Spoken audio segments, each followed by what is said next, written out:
Hello and welcome to One Tech World. I'm Sarah Bramall and I'm joined by my business partner, co-founder of the Coaching Catalysts, Rebecca Daniel. So together we are both ICF PCC accredited coaches. We're both senior practitioners with the EMCC. We are coach trainers and we're both coach supervisors. And we are both associate board members of ICF UK. So together we are passionate about supporting women with their confidence, their mindset and their well-being. And we also support coaches with their best professional practice. So thank you for joining us today. And what are you going to receive as part of this 20-minute training? The outcomes for today are that we're going to help you to find your brave. We're going to explore with you what confidence means to you. And we're going to help you to identify strategies from your own confidence role model to help you to feel the fear and do it anyway. In addition to that, we'll also share some extra strategies with you that will help you to enhance your confidence. We would love to know from you in the chat where you're based, where you're tuning in from, and why you've joined us today. And we look forward to spending the next 20 minutes together. In addition, we also have a downloadable workbook for you. So please do click on the link and download that and use that to engage. And also send us an email. We'd love to connect with you and hear how you got on. So let's get started then. So first of all, if you can use the emoji reaction button at the bottom of your screen, I would love for you to give me a thumbs up if you believe that you are always confident. Now, I'm guessing that there may be some of us here who say, yeah, I'm always confident. But the truth is, for the most of us, there are situations in where we feel confident and situations in which maybe we feel less confident. So confidence will change according to the situation that we're in, the environment that we're in, the people that we're with. So what we're going to give you today is some tools so that you can find your brave and up-level your confidence in whatever situation you find yourself in. So we're here live with you. So please do continue to interact in the chat and we look forward to connecting. But what we're going to do at this point is just myth bust. Now, do our confidence levels fluctuate? I'd love to know in the chat, yes or no, do your confidence levels fluctuate? Now, confidence is the most important mental muscle. Now, we may all have the ability in the world to perform at our best, but if we don't believe in that ability, then we won't use it. And that reference has come from Jim Taylor. Now, in the chat, I'm seeing that, yes, we're all confident, but our confidence varies depending on where we are and what we're doing and who we're with.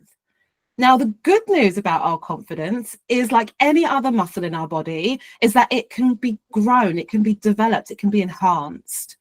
So I'd love you today to think about where in your life, personally, professionally, you can grow and develop your confidence, and actually where already personally and professionally, your confidence is at a level where you're satisfied with that.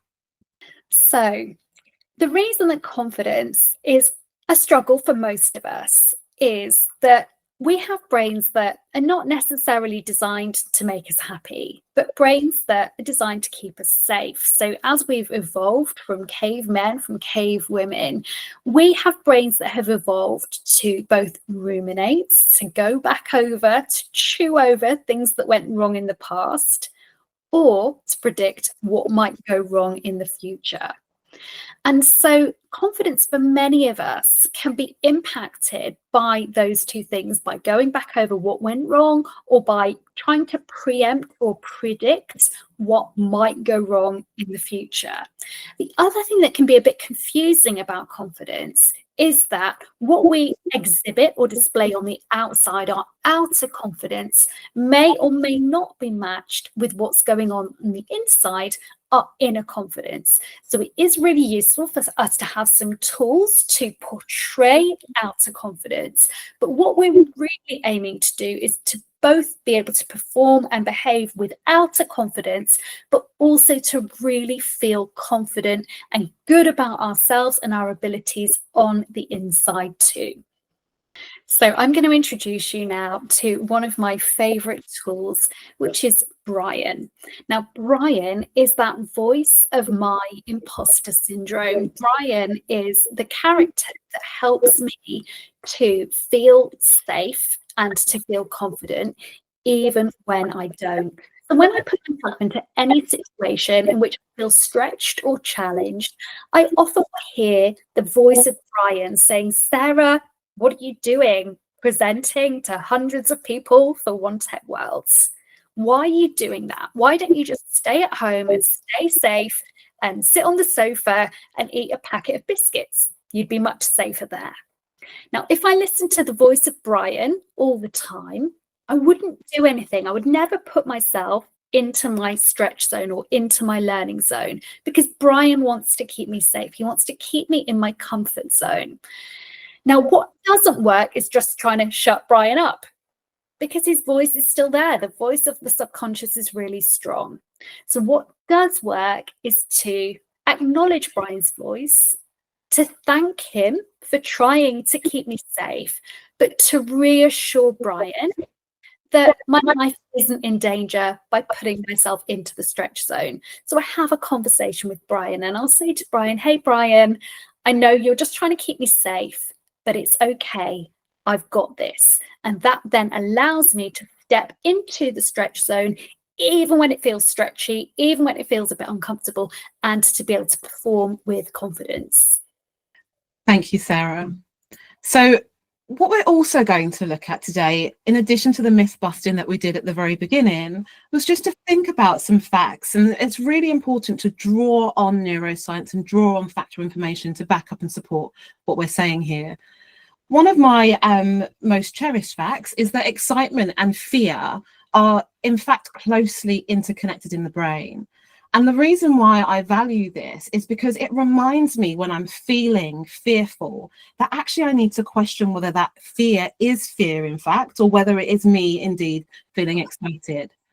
Now, often they portray very similar physiological features. So you could have sweaty palms, or you could feel a little bit anxious and you've got a little bit of the butterflies in your stomach, or your feet might feel a little bit wobbly. Now, the same physiological reaction is that adrenaline that courses through our bodies. And I always remember when I was starting a job for the first time, or going on a date, or doing something new or different or challenging, and it still happens to me today, how I still get those same physiological reactions. But now I know I've reframed that as me not necessarily being scared, but me feeling excited about that. Now, all of this is interconnected, and it all starts with our thoughts.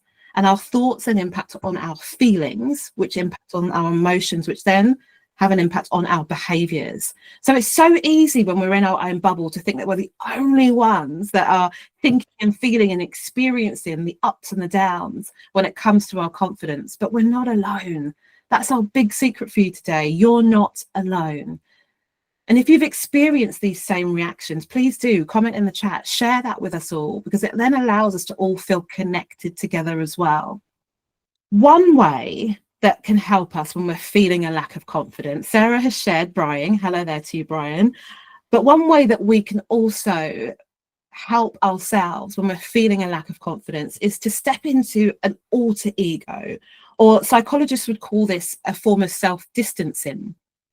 Now, Beyonce, award-winning singer, actress, she has stepped into an alter ego, and she calls that alter ego Sasha Fierce. And she quite honestly and publicly said in an interview that Sasha usually appears right before Beyonce is about to take stage.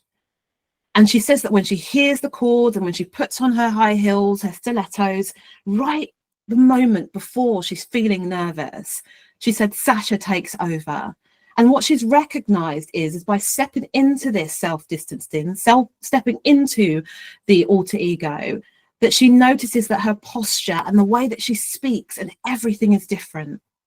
When I was younger, and I probably still have this today, I used to have an alter ego which was called the Phoenix. So if you ever heard of X-Men, Jean Grey was one of the lead characters there, and she stepped into and evolved into this Phoenix bird, this firebird that regenerated. It was powerful, it was strong. So I'd love to hear from you. Who could you step into? Who could be your alter ego? Because when we start to think about who we can become, and we don't have to be anyone different, it's not about changing who we are. It's about drawing on some of the attributes and the behaviors of others so that we can then become our bravest self, our boldest self. Sometimes I might channel Michelle Obama when I'm feeling like I want to be diplomatic and poised, or Oprah when I'm feeling like I want to be wise and inspirational, or Brené Brown for her compassion. Maybe a bit of Beyonce when I'm feeling a bit sassy. So think about who you admire, who you've seen that exudes confidence. And it might be for different things in different situations. It's about becoming more you, but with a little bit of help along the way. Thank you, Rebecca. So at the beginning, we mentioned about the importance of having inner confidence, and that is a work, to keep building on our mindsets, to keep building on our self-beliefs. That's really, really important. But some of the strategies that we're sharing with you now, like Rebecca's example of using the Phoenix, help us to feel confidence in the moment. And what I'm going to share with you now is a technique that will help you to feel confidence in the moment. So I often share this with coaching clients who are preparing to do an important presentation or to speak up in a meeting, or sometimes for an interview situation. And this comes from the work of a psychologist called Amy Cuddy, who has a really famous TED Talk called How Your Body Language May Shape Who You Are. And according to Cuddy's research, when we change our physiology, so when we change what's happening with our body, we then change our chemical makeup, which then impacts on our mindset. So Cuddy invites us, and as you're watching this, I'm going to invite you to do the same now, to make sure that you're standing, and either to place your hands on your hips, as I have in the picture there, or to place your hands above your head, and to make sure that you're rooted really solidly into the ground in which you're standing, that you're able to breathe really fully and smile. And when you hold that pose, that power pose, so either with your arms above your head or your hands on your hips, when you hold that pose for 2 minutes, it starts to impact on the chemical makeup within your body. So what Cuddy's research found was that by changing our physiology, it has the impact on our chemical makeup. So it reduces our cortisol, it reduces our stress hormone, and it increases our testosterone, or our dominance hormone. So just by taking or gifting ourselves a couple of minutes out, perhaps in a public place, or perhaps we might take ourselves to somewhere private before we go into a situation that's going to feel stretchy, that's going to feel challenging for us, giving ourselves that time to really breathe, to smile, to hold that power pose, we change that physical state, which then gives the brain the message that it is safe to calm down. And that really allows us to then perform at our very best. Thank you, Sarah. So I would love to hear when you're going to be doing your power pose moment, and feel free to also take a photograph of you doing it and share it with us, or just to know that you have got all of these tools in your toolkit to support you in finding your brave. Being comfortable with who you are and accepting and celebrating your accomplishments, looking forward to the future, and a future of new possibilities, a future where you know that you are worthy, and to help you to embark not only on professional but also personal transformation.